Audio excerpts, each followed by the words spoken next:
حريشات بالسميده والكوك كيجيو مقرمشين من برا ومفشفشين من داخل ورطبين كيدوبوا في الفم ذوبان. اكيد اللي داقهم عندك غادي يسولك على المقادير.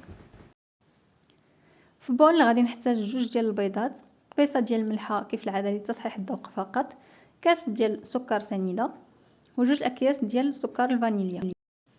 غادي نخلط كلشي بالخلاط اليدوي حتى ينسجم ليا داك البيض مع سنيده وتذوب ليا سنيده ما تبقاش حرشه. وغادي نزيد كاس مع مرش ديال الزيت، كاس الا ربع. غادي نبدا نضيفو هكا شويه بشويه ونخلطو مزيان باش ما يبقاش الزيت معزول على الخليط الاول اللي درت.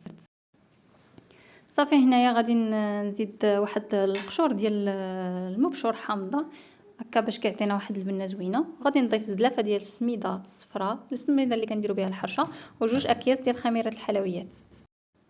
صافي غادي نخلطها هكا بيدي مزيان، وغادي نضيف الكوك او جوز الهند نفس الكميه اللي درت ديال السميده. غادي نديرها جوز الهند. درت زلافه ديال السميده، هنايا درت 2 كيسان هي زلافه ديال الكوك. صافي وغادي نغطي عليها هكا بلاستيك غذائي ونخليها تقريبا واحد 20 دقيقه حتى تشرب ليا ديك السميده مزيان. صافي هنايا من بعد ما شربات ليا العجينه غادي نشكلها هكا كويرات ونفندها في السميده. يمكن لكم انكم تخلطوا داك الخليط ما بين السميده والكوك اولا السميده وسنيده. صافي غادي نشكل كويرات هكا وغادي نديرهم في الطاوه اللي غادي تدخل الفرن.